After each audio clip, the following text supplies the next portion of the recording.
Hello. This go around, I will be presenting my turbopump assembly within SolidWorks. So this is a companion video to the previous video in which I showed the pump within parametric data and Jupyter notebooks. This is the pump that's actually built utilizing SolidWorks in order to do so. So here, to start, we have this impeller portion. And we can go into this area here, and we can see the impeller itself isolated. So this component has a shaft in the back, and you insert the shaft, and then you can spin it.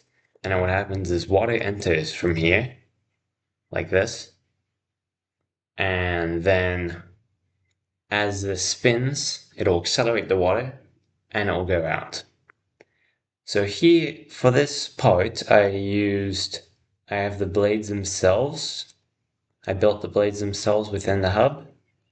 And this hub and the shroud are actually two separate parts. So you can see the dimensions here. And they're actually two separate parts, so they can be 3D printed easily.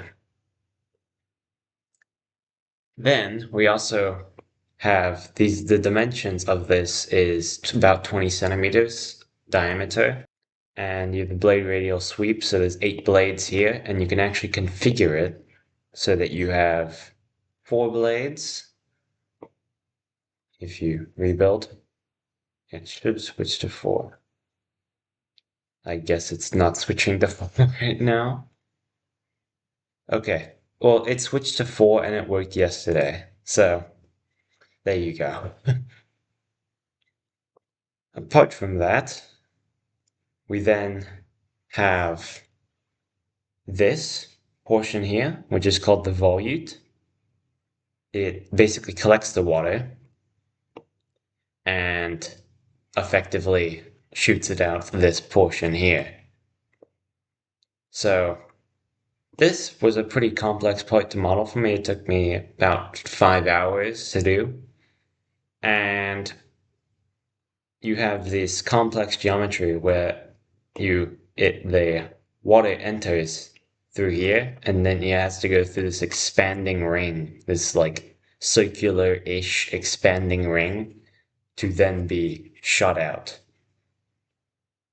We can see we have all the parts here, we have all the dimensions necessary. Upper circumferential volute, tongue attachment, back wall shaft hole, and this has a hole through the back with these filleted boss for the shaft to go through.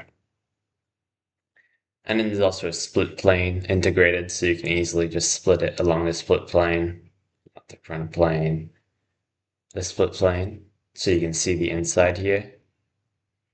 This is some odd geometry. I'll maybe explain in a later video what's going on here. I had to attach it in some formal fashion, so this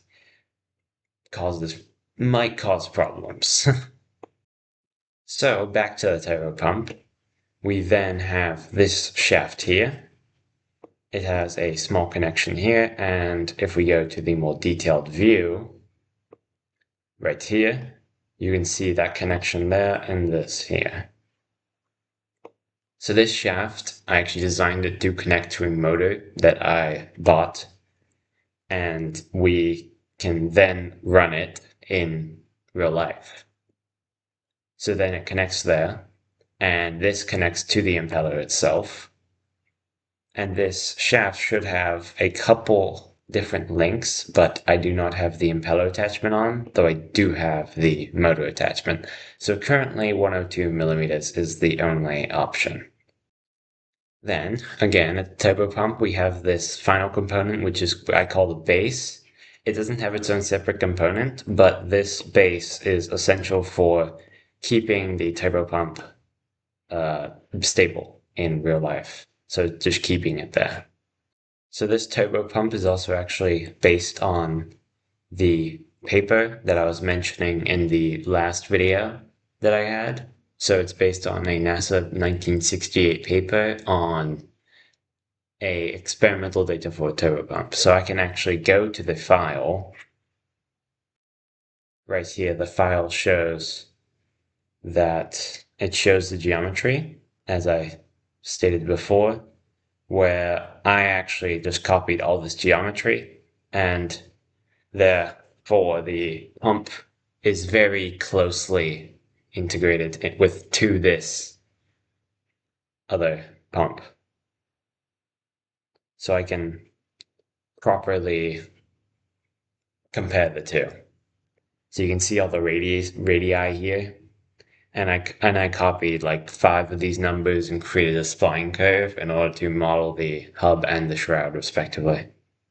So yeah, that's essentially it. You have the water going through there, and it comes through here, and it goes out there.